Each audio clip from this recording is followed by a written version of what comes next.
Hello hello hello. कैसे हैं बच्चों? सब बढ़िया मेरे दोस्तों? सबको नमस्कार। मैं दीपक सैनी और मैं पढ़ा रहा हूँ केमिस्ट्री। और आज जैसा कि मैंने कहा था कि हम अगले लेक्चर में, अगले सेशन में क्वेश्चन प्रैक्टिस करेंगे। तो आज हम सीएफटी के क्वेश्चन प्रैक्टिस करने वाले हैं।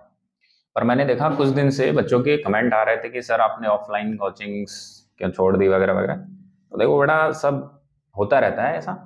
ये सब जगह अलग अलग सिस्टम चलते हैं। सबकी अपनी अपनी जो भी राजनीति है होती है, उससे अपने को कोई मतलब नहीं है। आपके लिए मैं ऑनलाइन रेडी हूँ और मैं आपको पढ़ा रहा हूँ रेगुलर। बस आप साथ देते रहें और पढ़ते रहें। बाकी अपने दोस्तों को, उनको भी शेयर करें ताकि वो भी अच्छा कंटेंट ले सके। ठीक है? तो ऐसे कोई दिक्कत नहीं है। बाकी हम अभी ऑफलाइन ज्वाइन करेंगे, आपको हम बता देंगे। बाकी ऐसा कुछ है नहीं। ठीक है?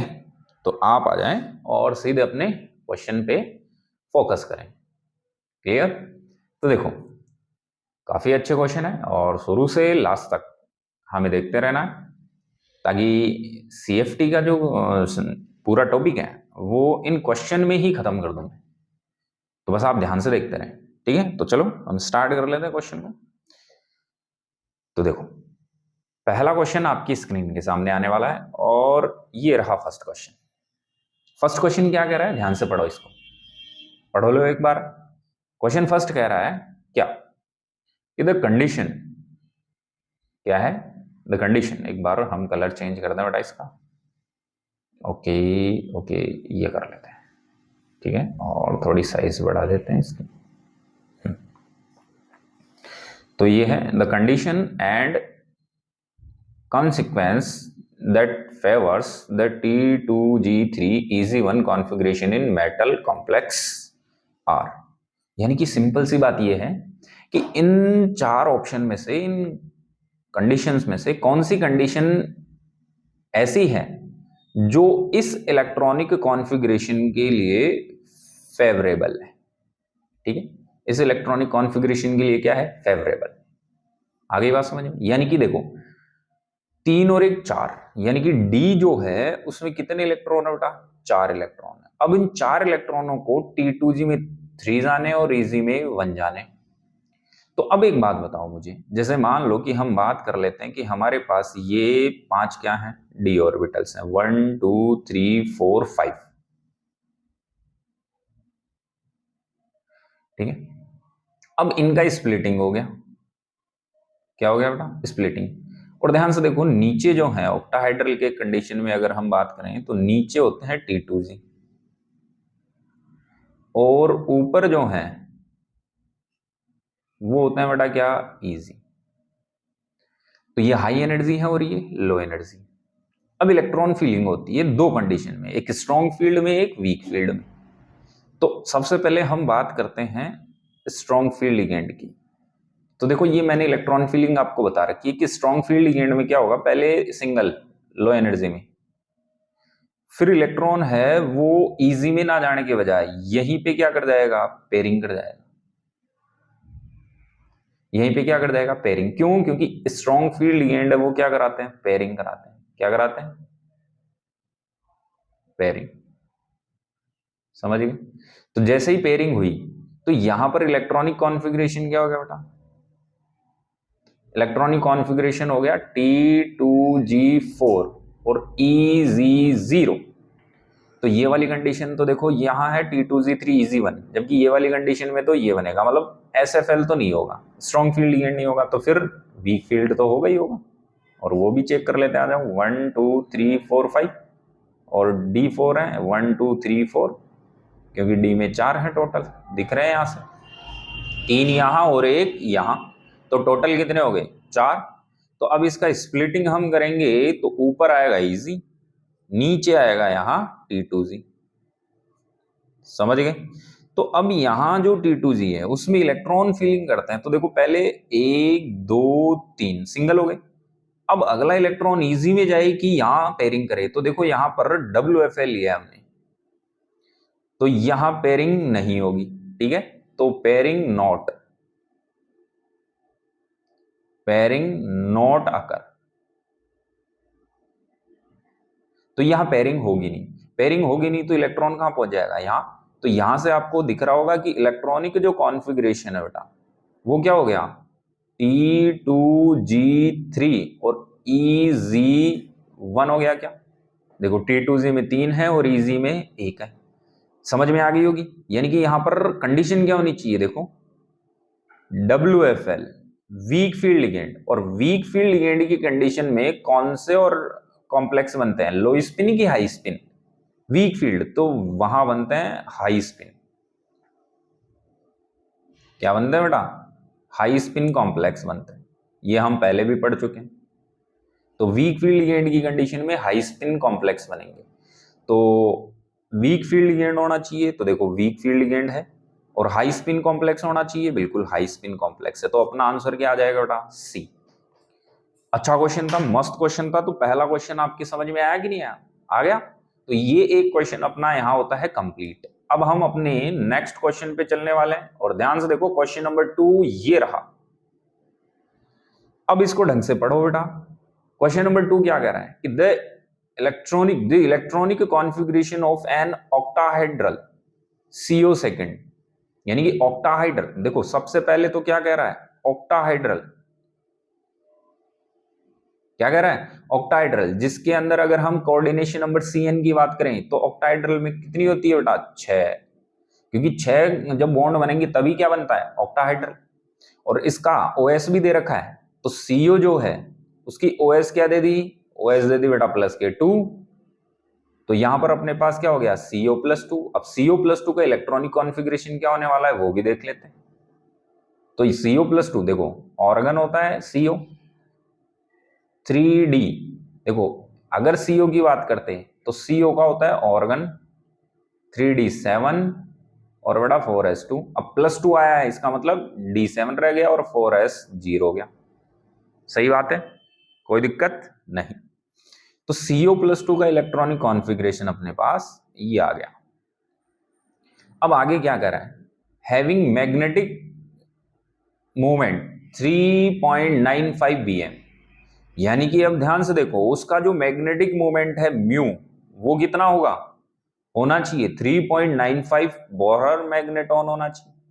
और हम सब जानते हैं कि म्यू इक्वल्स टू क्या होता है, √n(n+2)। अगर इस फॉर्मूले से हम n की वैल्यू निकालेंगे तो हमारे पास आएगा बेटा कितना, 3, क्योंकि देखो म्यू की वैल्यू ये दे रखी है और यहां n(n+2) है, तो n यहां से निकाल सकते हैं। बट आपको मैं बता दूं कि ये जो वैल्यू है आगे जो आ रही है 3, यही n की वैल्यू होने वाली है। अब अगर मान लो किसी का म्यू 4 पॉइंट कुछ हो तो उसके लिए n की वैल्यू कितनी होने वाली है, 4। अगर म्यू की वैल्यू कितनी है, जैसे मान लो कि 1 पॉइंट कुछ है तो उसके n की वैल्यू कितनी होने वाली है, 1। तो ये पॉइंट के आगे जो है नंबर वो समझ लो n की वैल्यू, यानी कि n क्या है, अनपेयर्ड इलेक्ट्रॉन। क्या है बेटा, अनपेयर्ड इलेक्ट्रॉन। तो यहां अनपेयर्ड इलेक्ट्रॉन कितने हैं, 3 होने चाहिए। तो अब आ जाओ ऑक्टाहाइड्रल की बात कर लें, तो देखो पहला जो ऑप्शन है E आ रहा है और फिर T2 बाद में आ रहा है। तो ये तो ऐसी कंडीशन जिसमें E पहले T2 बाद में हो, ये तो टेट्राहाइड्रल में होता है। ठीक है, ये हमने देखा है, जब पहले E में भरे जाते हैं और उसके बाद T2 में भरे जाते हैं इलेक्ट्रॉन, तो E में 4 हैं और T2 में 3 हैं, तो ये तो टेट्राहाइड्रल हो गई। जबकि यहां ऑक्टाहाइड्रल दिया है तो ये तो वैसे ही गलत हो गया। अब हम इसकी बात करते हैं T2G6 और EZ1। तो अब इस कंडीशन में ध्यान से देखो टोटल कितने इलेक्ट्रॉन है यहाँ पे, 7। तो पहले हम ऐसे बना लेते हैं, तो देखो 1 2 3 4 5 6 और 7 हो गए, 6 और 1 7। अब स्प्लिटिंग करेंगे तो ऊपर तो आएगा बेटा कौन, EG, और नीचे कौन आएगा बेटा, T2G। नीचे कौन आएगा, T2G। तो अब भरो इलेक्ट्रॉन, इलेक्ट्रॉन हम भरते हैं, तो देखो 1 2 3। देखो इजी में 1 गया है, इसका मतलब पहले पेयरिंग हुई होगी भाई, 4 5 और 6 पहले पेयरिंग हुई, उसके बाद जो बचा वो कहां गया, ऊपर। तो यहां पर अनपेयर्ड इलेक्ट्रॉन n की वैल्यू कितनी आई, 1, यानी कि ये भी गलत हो गया। चलो इसका देख लेते हैं हम। 1 2 3 4 5, तो इलेक्ट्रॉन कितने, 5 और 2 7 है टोटल, तो 1 2 3 4 5 6 और 7, और यहां भी दिख रहे होंगे डी में कितने हैं, 7। अब स्प्लिटिंग करते हैं हम, तो ये तो बन गया क्या बेटा, इजी, और ये बन गया क्या बेटा, T2G। अच्छा पहले ध्यान से देखो, 5 है मतलब 1 2 3, और पहले इजी में 2 हैं, तो 4 और 5 और फिर 6 और 7 ऐसे हुआ होगा।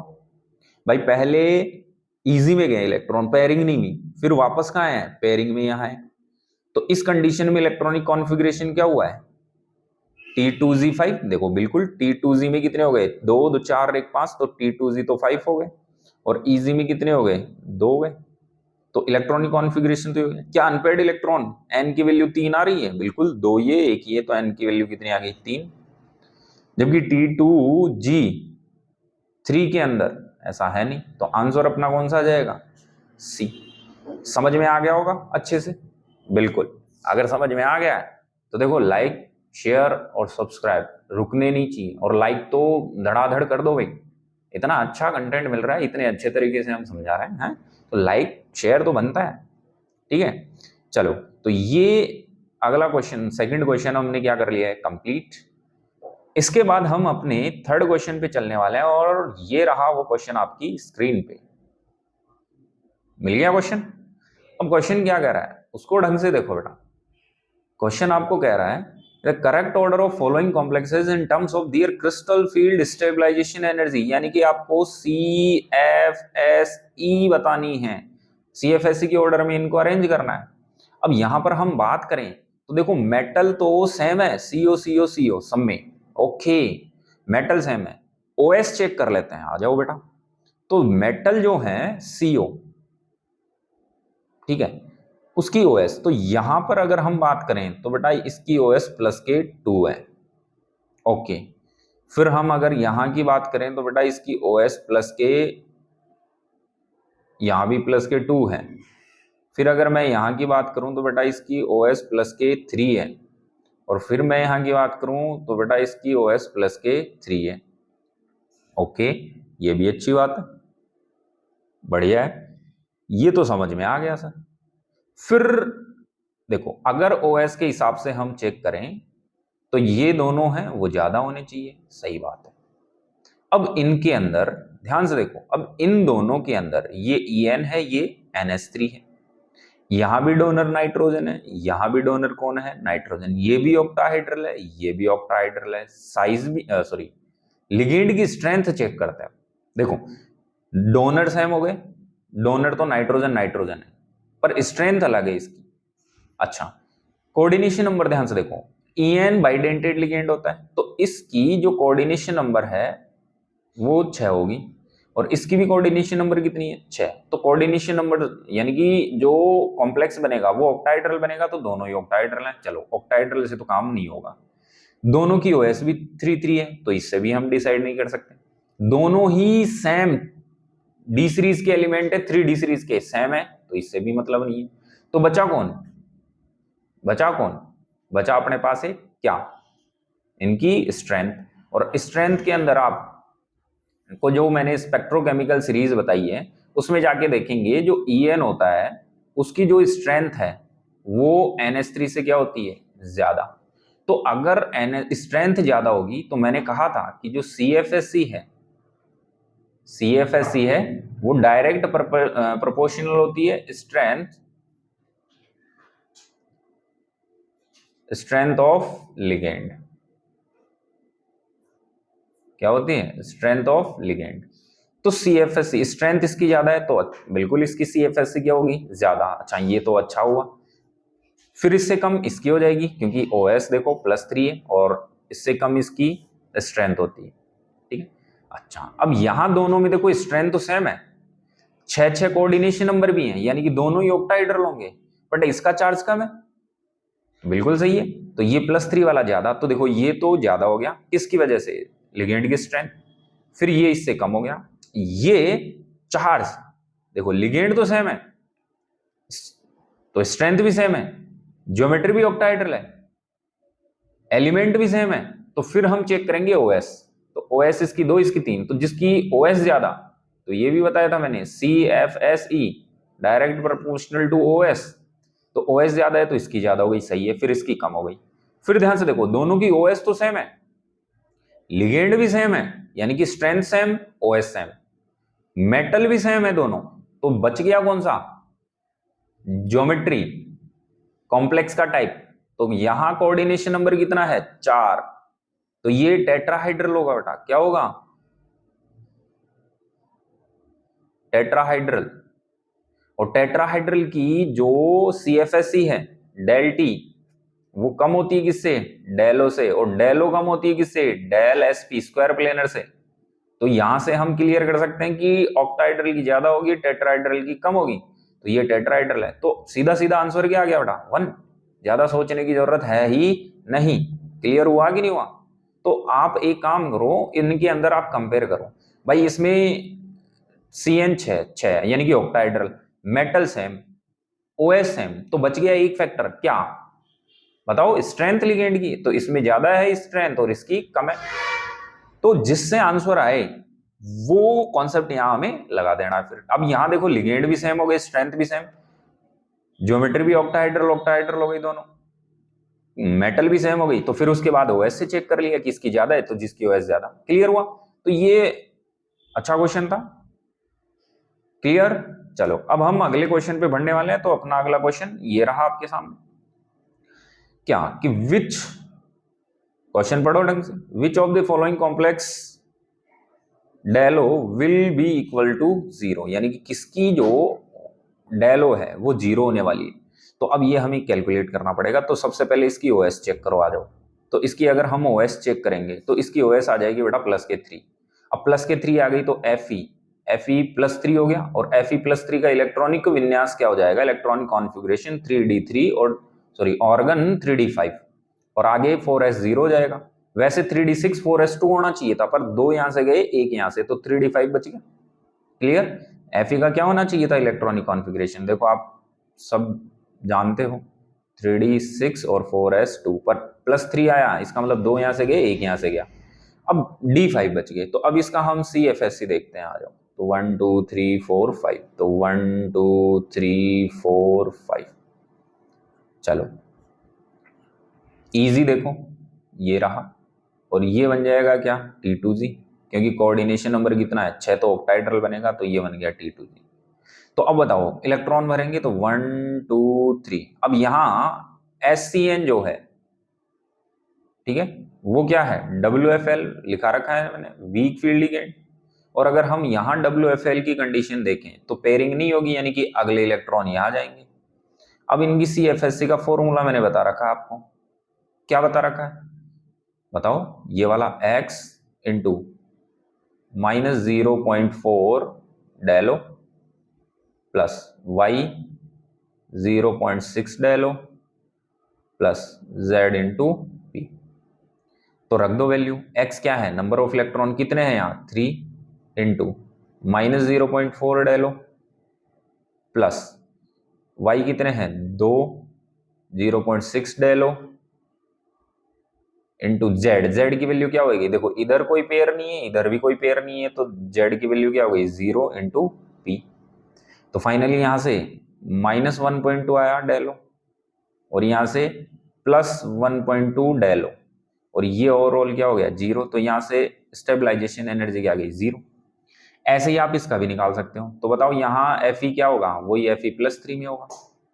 क्या होगा? Fe+3 में। ओएस चेक कर लेना। Fe+3 में होगा तो सेम इलेक्ट्रॉनिक कॉन्फ़िगरेशन आएगा, बट यहां पर क्या होने वाला है? 1 2 3 4 5, तो देखो 2 ऊपर गए, 3 नीचे आ गए। अब यहां एक बात बताओ, ये जो En है वो है SFL, स्ट्रॉन्ग फील्ड लिगेंड। तो ये देखो 1 2 3 पेयरिंग कराएगा तो 4 5 यहां होंगे। अब यहां पर हम क्या निकालें? CFSE। तो CFSE की बात करें तो यहां पर क्या हो जाएगा? वही x की वैल्यू कितनी है यहां पर बेटा? 5, और यहां -0.4 डेलो प्लस y की वैल्यू 0 इंटू 0.6 डेलो और प्लस पेयर कितने हैं 2 - 1 यानी कि 2 इंटू पी, तो यहाँ क्या आ जाएगा 2 इंटू पी आ जाएगा। अब एक बात बताओ यहाँ भाई 2 इंटू पी जो भी आ रहा है बट यहाँ जो वैल्यू है वो आएगी -2 डेलो, तो वैल्यू किस में जा रही है माइनस में, वैल्यू किस में जा रही है माइनस में जा रही है। इसमें भी निकाल सकते हो आप और इसमें भी निकाल सकते हो। जैसे ही इसमें निकालोगे तो यहां पर आएगा Fe 4+ और 4+ आएगा यानी कि सॉरी 2+ आएगा, Fe पर 2+ आएगा, 2+ आएगा तो यहां पर ध्यान से देखो क्या होने वाला है 1 2 3 4 5 और 6 भाई डी में 6 आएंगे, ठीक है। Fe+2 का इलेक्ट्रॉनिक कॉन्फ़िगरेशन आप देख सकते हो क्या ऑर्गन और 3d6 होता है। अब आप स्प्लिटिंग कर दोगे तो यहाँ आएगा इजी, यहाँ आएगा क्या T2G। अब लिगेंड आप देखो यहाँ क्या है SFL, अगर स्ट्रॉन्ग फील्ड लिगेंड है तो पेयरिंग कराएगा, मतलब 1 2 3 4 5 और 6, तो यहाँ भी CFSC किस में आएगी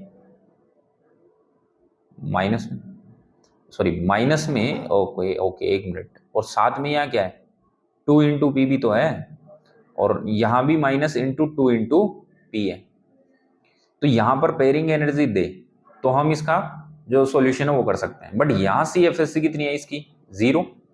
अच्छा आपने को क्या करना था इक्वल टू 0, ओके ओके इतना करना ही नहीं था, तो हमारी तो यहाँ 0 आ ही चुकी है, क्वेश्चन ही नहीं पढ़ा हमने ढंग से। Del O will be equal to 0, हमें 0 करना था तो 0 तो पहले की हो गई, ज्यादा आगे देखना ही नहीं है, फिर कम ज्यादा की बात होती तो हम सोचते, तो क्वेश्चन यही सीधा खत्म हो गया। क्लियर है, समझ में आ गया बच्चों। चलो इसके बाद में हम अगले क्वेश्चन पे बढ़ लेते हैं। तो अपना अगला क्वेश्चन, चलो अगला क्वेश्चन क्या कह रहा है ढंग से देखो। अगला क्वेश्चन अपने को ये कह रहा है कि the number of complex from the following with no electron in T2G orbital, यानी कि जिनकी T2G ऑर्बिटल में इलेक्ट्रॉन नहीं हो। अब यहाँ पे सबसे पहले हम ये बात देख लेते हैं कि ये TiCl4 है। अब इसके अंदर OS देखो Ti की, सबसे पहले OS देखो क्योंकि हमें डी इलेक्ट्रॉन चाहिए। OS हो गई इसकी प्लस के 4। तो अब एक बात बताओ Ti+4 तो इलेक्ट्रॉनिक कॉन्फ़िगरेशन क्या हो जाएगा ऑर्गन। देखो टाइटेनियम 22 होता है और इसका यही हो जाएगा, ना तो 3D में कुछ आएगा और ना 4s में कुछ आएगा।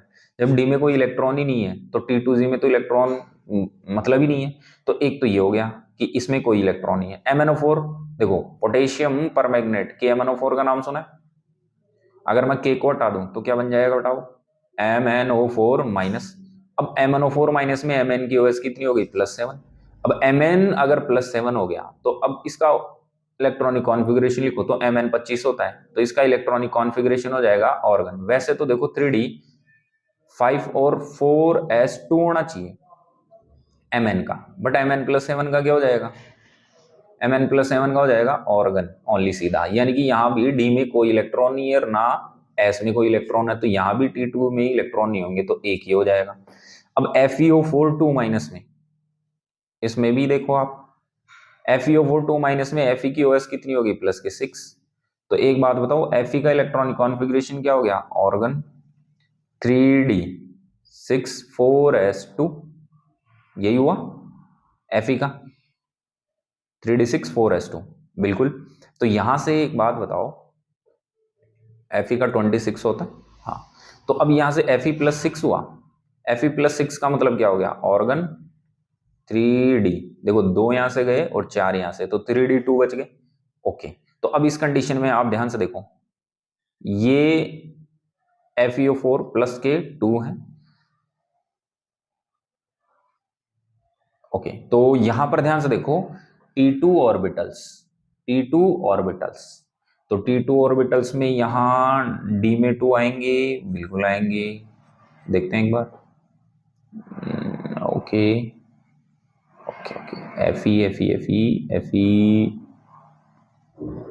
2-4 2 प्लस के 6 आ गए, Fe+6 का मतलब हो गया, तो Fe में 6 इलेक्ट्रॉन लूज कर देगा, तो 2 यहां से गए और 4 यहां से, तो यहाँ कितने बच गए 2, तो बिल्कुल यहाँ T2 में क्या आ सकते हैं इलेक्ट्रॉन आ सकते हैं। ठीक है, अगला देखो FeCl4 किसकी बात कर लें, FeCl4 माइनस। तो यहां कह रहा है no electron in T2 orbitals, no electron in T2, मतलब T2 में कोई इलेक्ट्रॉन। तो Fe का देखो यहाँ, तो Fe का यहाँ OS कितना आ जाएगा, तो Fe+3 आ जाएगा। क्या आ जाएगा, Fe+3।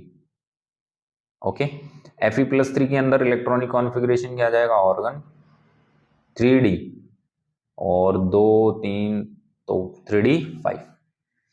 अब यहां पर स्प्लिटिंग करते हैं, 1 2 3 4 और 5। तो स्प्लिटिंग देखो, ई ऊपर और सॉरी T2 ऊपर आएंगे और E नीचे आएंगे। क्यों, क्योंकि यहां पर कोऑर्डिनेशन नंबर कितना है, कोऑर्डिनेशन नंबर है बेटा 4, और 4 के अंदर क्या बनेगा, टेट्रा। और टेट्रा का स्प्लिटिंग ऐसे होता है, तो पहले ई में इलेक्ट्रॉन फिल होंगे, और यहाँ पर Cl खुद देखो WFL है, वीक फील्ड लिगेंड है।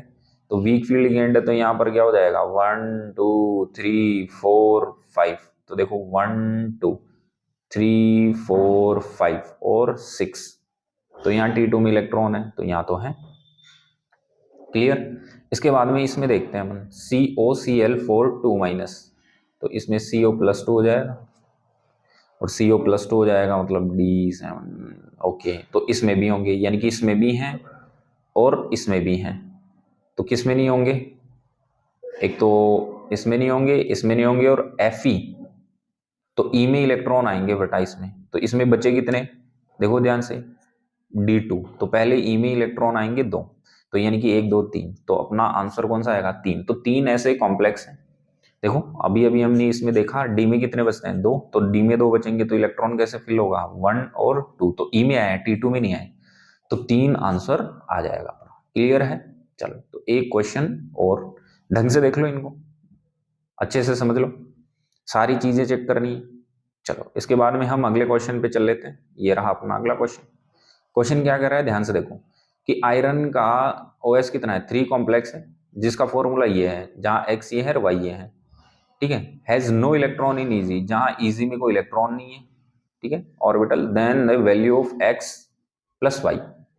तो एक बात बताओ, हमारे पास कौन है, Fe, NH3, X और CN, Y माइनस। सबसे पहले हम OS बैलेंस करते हैं। क्या करते हैं, OS बैलेंस। बताओ इसकी कितनी है, 3 दे रखा है यहाँ पर, ये रहा, प्लस ये कितना है, 0 इंटू X, इसकी OS नहीं, प्लस यहां पर ध्यान से देखो -1 होती है इंटू Y, और इक्वल्स टू क्या हो जाएगा, -1। तो यहां से क्या हो गया, +3 माइनस Y इक्वल्स टू -1, तो Y इक्वल्स टू क्या आ गया, +2। तो y इक्वल्स टू कितना आ गया, +2। तो यानी कि ये तो कितना होना चाहिए, 2 होना चाहिए। तो x+y कितना हो गया, ध्यान से देखो, x+y, तो y कितना होना चाहिए, orbital, then value of xy is no electron in EG. तो अब यहां पर ध्यान से देखो, Fe+2 है, क्या है बेटा, Fe+2, और सॉरी यहां पर दे रखा Fe+3। तो एक बात बताओ मुझे, ये तो पता चल गया कि Y तो 2 होंगे। अब Fe का इलेक्ट्रॉनिक कॉन्फ़िगरेशन क्या है, ऑर्गन 3D 6 4s2 होता है। Fe+3 का क्या हो जाएगा, ऑर्गन 3D 5, क्योंकि 2 यहां से गए, एक यहां से। अब यहां पर आप इसका ऑर्बिटल डायग्राम बना डालो, तो 1 2 3 4 5 स्प्लिटिंग कराओ। ये होता है बेटा इजी, और ये होता है बेटा T2Z। ठीक है, तो T2Z की बात कर लेते हैं, तो ये T2Z है। इलेक्ट्रॉन फिल करो, तो 1 2 3। अब ध्यान से देखो, ये और ये दोनों ही क्या है, स्ट्रॉन्ग फील्ड लिगेंड, दोनों ही स्ट्रॉन्ग फील्ड लिगेंड है, तो पेयरिंग कराएंगे, यानी कि 4, देखो 1 2 3 4 5 है, तो 4 और 5। तो इजी में कोई इलेक्ट्रॉन है, कोई इलेक्ट्रॉन नहीं है, यानी कि ये कौन सा होना चाहिए, ऑक्टाहाइड्रल होना चाहिए। क्या होना चाहिए, ऑक्टाहाइड्रल। अगर टेट्राहाइड्रल होता तो क्या होता, कईयों के दिमाग में आ रहा है सर ये टेट्राहाइड्रल क्यों नहीं हुआ, तो टेट्राहाइड्रल होता तो क्या होता, वो भी देखो। टेट्राहाइड्रल में T2 कहाँ जाए, T2 कहाँ होता है, ऊपर, और E कहाँ होता है, नीचे। तो पहले इलेक्ट्रॉन यहाँ होते, तो 1 2 3 4। अब यहाँ पहले ई में इलेक्ट्रॉन आ रहा है, तो यहाँ ई में नहीं होनी चाहिए, तो ऑक्टाहेड्रल होना चाहिए। ऑक्टाहेड्रल के लिए x प्लस वाई की वैल्यू कितनी होनी चाहिए? 6। सिंपल है। ओके, अगला क्वेश्चन देखो। नेक्स्ट जो क्वेश्चन अपना वो ये रहा। अच्छा क्वेश्चन है, ध्यान से देखो कि आपको कॉलम मैच करना है। कॉलम मैच में क्या है, देखो आपके पास ये इधर इलेक्ट्रॉनिक कॉन्फ़िगरेशन दे रखे हैं, इधर कॉम्प्लेक्स दे रखे हैं। तो सबसे पहले यहां पर आपको ये देखना है कि यहाँ ओएस क्या है। तो यहां पर सबसे पहले क्रोमियम, क्रोमियम की ओएस यहां से अगर मैं बात करूं तो क्रोमियम प्लस 3 होगा। क्रोमियम प्लस 3 का इलेक्ट्रॉनिक कॉन्फ़िगरेशन लिख दो, तो ऑर्गन और 3d2 हो जाएगा। क्रोमियम प्लस 3 का तो 1 2 3 सॉरी 3d3 हो जाएगा क्रोमियम प्लस 3 में। अब यहां पर ध्यान से देखो, स्प्लिटिंग करते हैं। कोऑर्डिनेशन नंबर 6 है, ऑक्टाहेड्रल होगा तो 1 2 3, ये लो, ये स्प्लिटिंग हो गई। इलेक्ट्रॉन तो ये T2Z और ये EZ, इलेक्ट्रॉन फिलिंग तो 1 2 3। अब यहां पर ऐसा कोई है जिसमें EZ में 3 और सॉरी EZ में 0 T2Z में 3 हो, तो यहां पर ये रहा T2Z में 3 और EZ में 0, यानी कि फर्स्ट का आने वाला है सेकंड। तो यहाँ ए के अंदर आने वाला है सेकंड, तो दिख गया ये। तो ए के अंदर सेकंड और कहीं है नहीं, इसका मतलब आंसर तो ये आएगा। फिर भी मैं आप पे और चेक करा देता हूं। देखो एफ का, देखो एफ की ओएस क्या है यहाँ पे? +3। एफ की ओएस +3 है तो ऑर्गन 3d5 हो जाएगा। अब इसका भी स्प्लिटिंग करते हैं 5 में, 1 2 3 4 5। तो देखो 1 2 3 4 5 स्प्लिटिंग कराओ, ये हो गया और ये हो गया। क्लियर? ऑक्टाहेड्रल बनाना है क्योंकि कोऑर्डिनेशन नंबर 6 है। अब देखो फिल करो तो 1 2 3। अब एक बात बताओ, यहाँ H2O क्या है? WFL। H2O क्या है? WFL। तो पेयरिंग कराएगा क्या? नहीं कराएगा, तो 2 ऊपर चले जाएंगे। तो यहां पर इलेक्ट्रॉनिक कॉन्फ़िगरेशन हो जाएगा T2Z3 और EZ2। तो T2Z3 और EZ2 ये रहा, तो B के अंदर आएगा थर्ड, तो B के अंदर आ जाएगा थर्ड। ऐसे ही आपको आगे चेक करने पड़ेंगे, तो आप चेक कर लोगे? चलो कर लेना, आंसर अब मैंने बता दिया C आएगा। ऐसे ही आप देख लेना, लिगेंड क्या है वो देख लेना और इलेक्ट्रॉनिक कॉन्फ़िगरेशन लिख के आप आगे देख लेना। चलो अगला क्वेश्चन हम स्टार्ट कर लेते हैं। तो ये रहा अगला क्वेश्चन आपके सामने। अगला क्वेश्चन क्या कह रहा है, ध्यान से देखो इसको। क्वेश्चन कह रहा है the complex highest magnitude of crystal field stabilising या स्प्लिटिंग एनर्जी डेलो। मैग्नीट्यूड की बात कर रहा है, तो हमें एक एक का निकालना पड़ेगा। ध्यान से देखो, यहां पर सब में H2 लिगेंड है, यानी कि H2O WFL है। क्या है? WFL। तो यहां पर गजब की बात क्या है, सबकी OS भी 3 है प्लस। तो यहां पर हम सीधा कर लेते हैं Fe+3। Fe+3 के अंदर ध्यान से देखो 3d5 होता है, और 3d5 का स्प्लिटिंग कैसे करना है? ये रहा 1 2 3 4 5, और सब ऑक्टाहेड्रल है, कोऑर्डिनेशन नंबर 6 है सबका। तो यहाँ 1 2 3 4 5। अब इसका CFS से निकालोगे आप,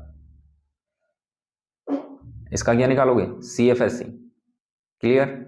और CFSC हम कैसे निकालेंगे? CFSC का फॉर्मूला होता है x क्या है? T2Z में इलेक्ट्रॉन, और y क्या है? EZ में इलेक्ट्रॉन। तो x कितने हो गए? 3 इंटू -0.4 डेलो प्लस y कितना है? 2 0.6 डेलो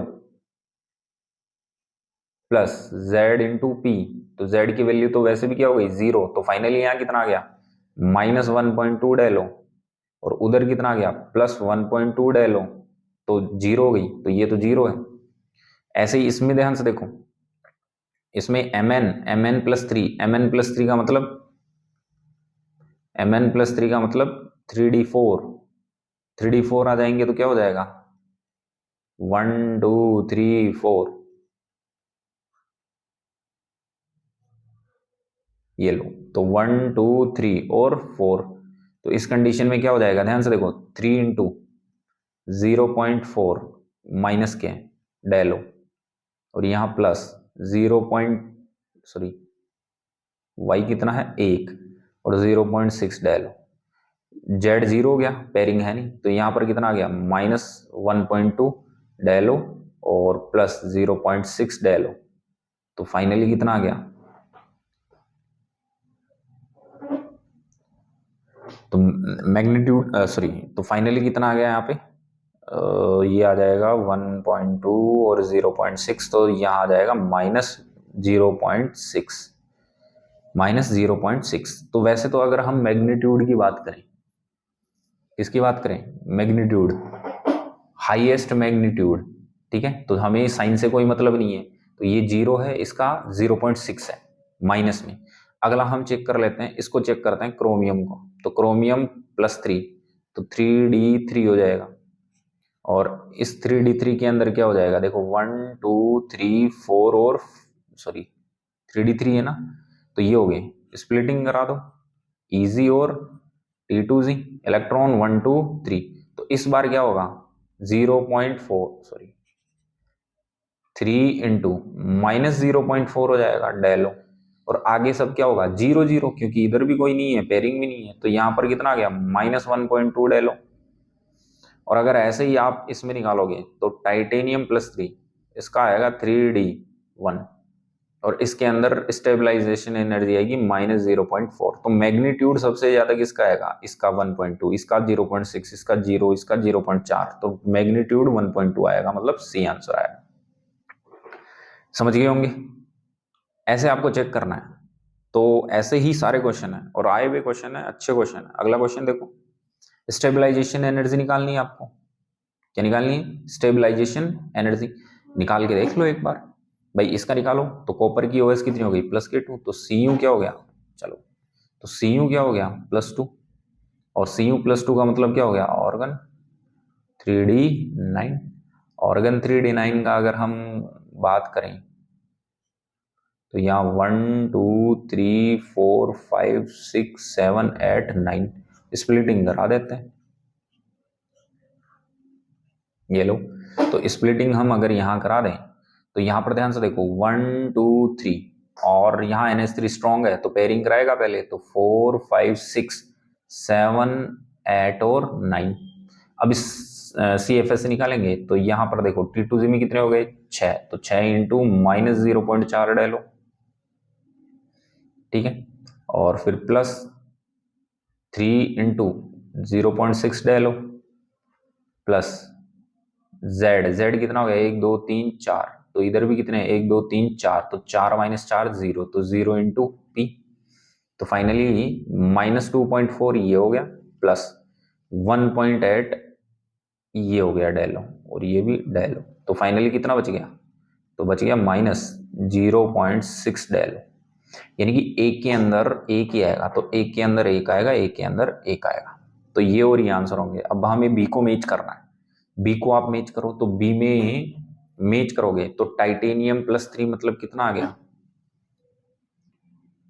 टाइटेनियम प्लस थ्री मतलब डी में 1, तो ये तो इजी हो गया, डी में 1 आना है, इसका मतलब ये हो गया, तो T2Z और इजी, ठीक है, तो ये T2Z और ये इजी, तो 1 हो गया, तो फाइनली -0.4 डेलो आ गई इसकी, तो रख के देख लो, तो बी में 4 आ जाएगा, तो बी में 4 मतलब आंसर अपना कौन सा आएगा, ए, अपना आंसर कौन सा आने वाला है, ए। बाकी आप इनको मैच कर सकते हो, कोई दिक्कत नहीं है, मैंने आपको आंसर मैच करा दिया, बाकी ऐसे ही स्प्लिटिंग कराओ।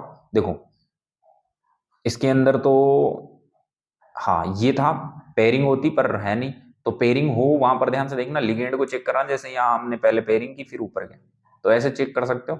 समझ में आ गया।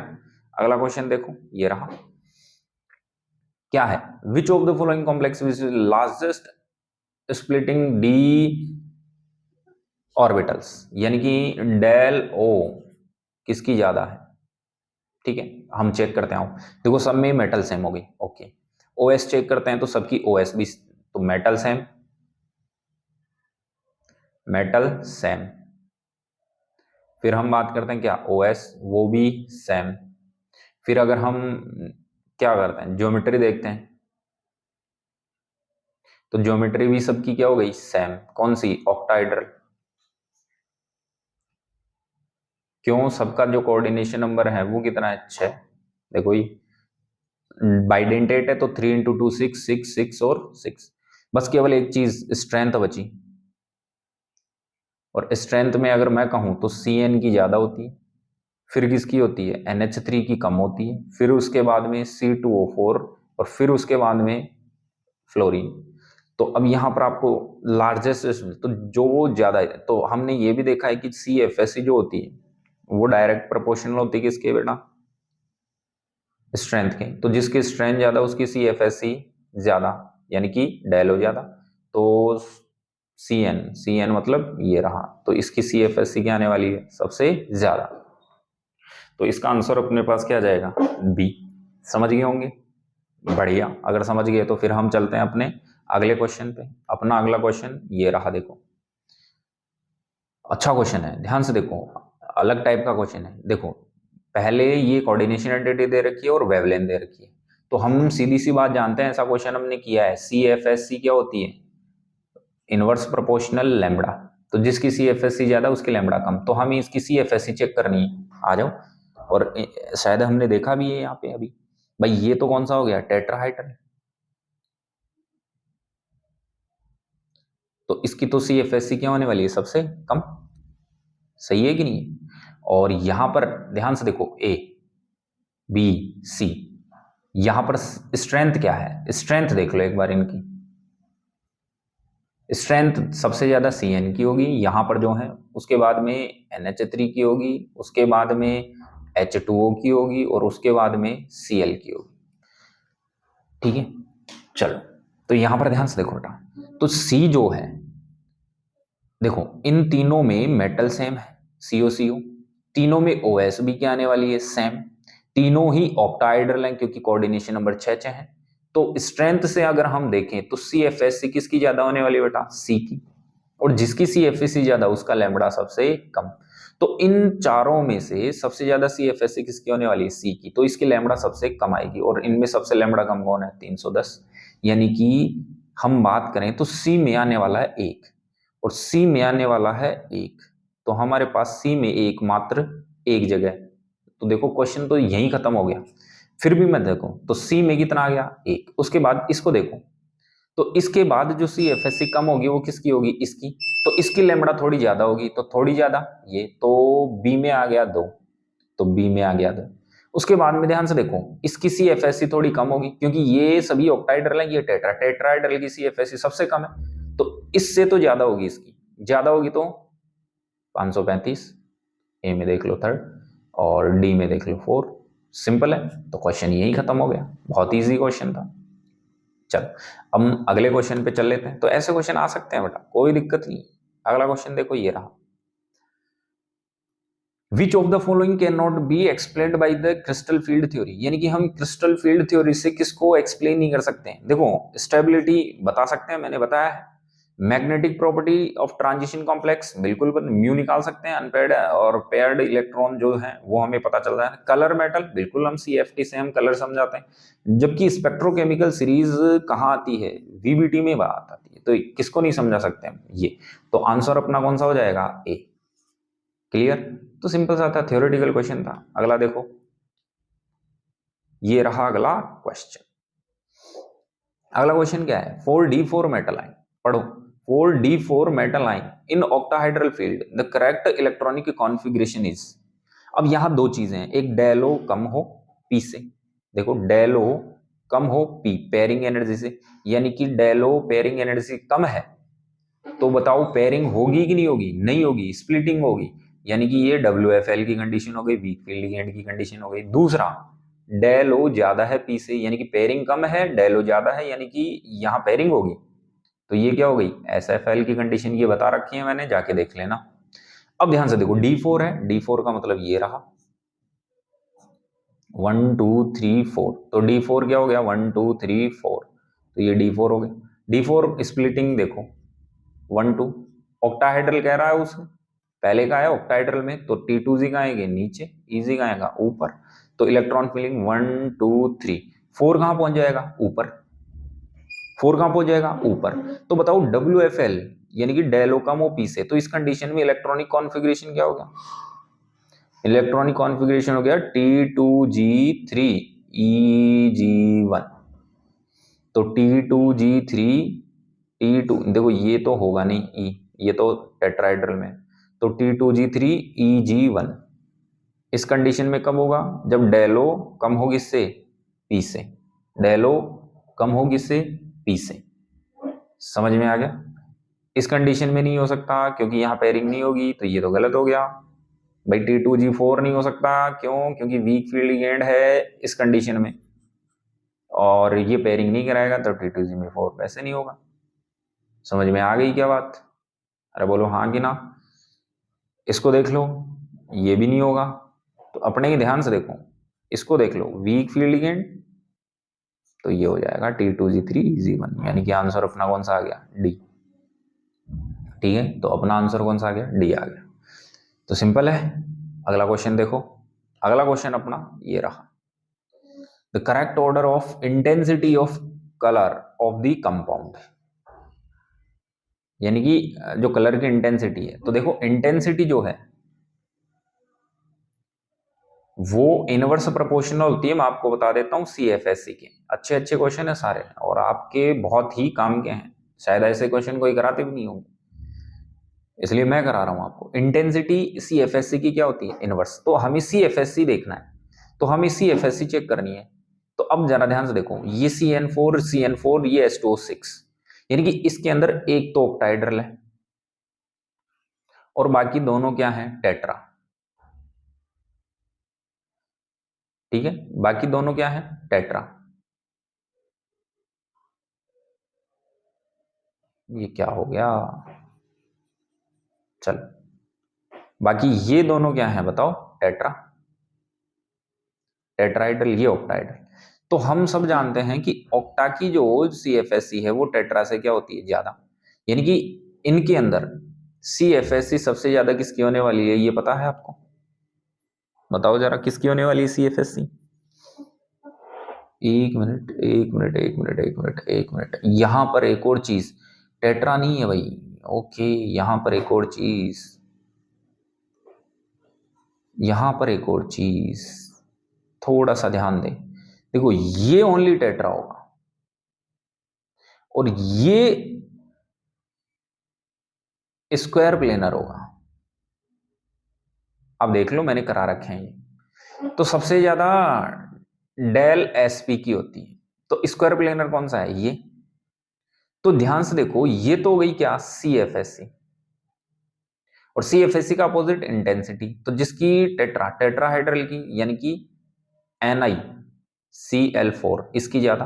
फिर ऑक्टा, ऑक्टा मतलब NiH2O6, फिर NiCN4, यानी कि आंसर अपना कौन सा आ गया? सी। क्लियर? तो एक चीज केवल आपको क्या देखना है? CFSC चेक करनी है। और देखो, ये ऑक्टा है, ये टेट्रा है, और ये स्क्वायर प्लेनर है। हाइब्रिडाइजेशन निकालोगे DsP2 आएगा, उससे पता चलेगा स्क्वायर प्लेनर। और हमें पता है स्क्वायर प्लेनर की सबसे ज्यादा CFSC, फिर ऑक्टा की, फिर टेट्रा की।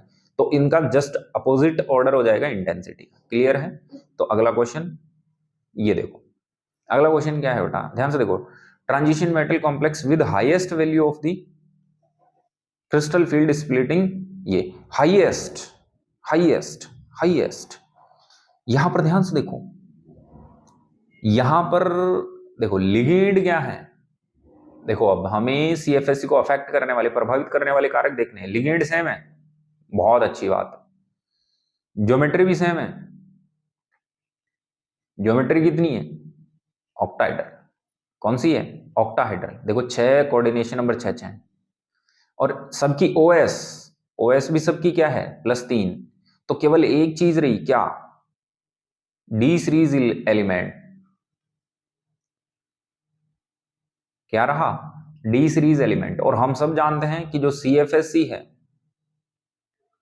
जो 5D की ज्यादा होगी, उससे कम 4D, उससे कम 3D। तो 5D सीरीज एलिमेंट जहां होगा उसकी CFSC क्या होगी? हाईएस्ट। तो यहाँ पे हाईएस्ट पूछा है, मतलब अधिकतम पूछी है वैल्यू डेलो की। तो यहां पर देखो, ये क्रोमियम MoFeOS, तो क्रोमियम 3D का है, MO4D का है, और OS कौन सी का है? 5D का। तो 5D की CFSC डेलो क्या होने वाली है? सबसे ज्यादा, क्योंकि बाकी तीनों चीजें क्या हो गई इससे। क्लियर है कि नहीं? समझ में आ गया? चलो, तो ये क्वेश्चन अपना एक और खत्म होता है, फिर इसके बाद में हम आगे देखते हैं। चलो, तो देखो बेटा, ये क्वेश्चन जो प्रैक्टिस है, क्वेश्चन सेशन अपना, वो यही क्या होता है बेटा? फिनिश होता है, यही समाप्त होता है। और लास्ट में देखो, जैसा कि इतना समय आपने मेरे को दिया है, इसके लिए मैं आपको बहुत बहुत बहुत धन्यवाद कहना चाहता हूँ। ठीक है, तो सभी को थैंक यू बच्चों। बाकी इन क्वेश्चन को जाएं एक बार पढ़ें, मैंने काफी अच्छे तरीके से कोशिश की है आपको समझाने की। एक बार समझ नहीं आई तो दोबारा आप इनको देखें, जरूर आपको समझ में आएंगे। और बहुत अच्छे क्वेश्चन है, प्रीवियस ईयर के क्वेश्चन भी हैं और काफी अच्छे अच्छे क्वेश्चन हैं जो कि शायद कराते नहीं है क्लासेस में ऐसे, इसलिए मैंने आपसे ये डिस्कस किए। ठीक है, तो नीट और जेई दोनों स्टूडेंट इनको अच्छे से देखें। बाकी मेहनत करते रहें, एग्जाम्स भी आ रही हैं आपकी, और मेरा जो इतना काम मैं कर रहा हूँ, मेहनत कर रहा हूँ, तो बस आपसे एक ही रिक्वेस्ट है कि ज़्यादा से ज़्यादा इसको दोस्तों तक फैलाएं और लाइक शेयर सब्सक्राइब करें, आसपास में तहलका मचा दें, और नए लोगों को भी बताएं कि ऐसा कोई प्लेटफॉर्म है जिस पर आप जा करके बहुत बढ़िया तैयारी कर सकते हैं। बाकी मैं फ्री में ये सब उन्हीं बच्चों के लिए कर रहा हूँ जिनके पास स्टडी के लिए ज़्यादा सोर्सेज नहीं है, या यूं कह सकते हैं उनकी जो कह सकते हैं आर्थिक स्थिति कमजोर है। ठीक है, इकोनॉमिकली वो अच्छे नहीं है। बाकी मस्त रहें, पढ़ते रहें, फिर हम मिलते हैं नेक्स्ट लेक्चर में आपसे। तब तक के लिए खुश रहें, मस्त रहें, टेक केयर बच्चों। ओके, बाय बच्चों।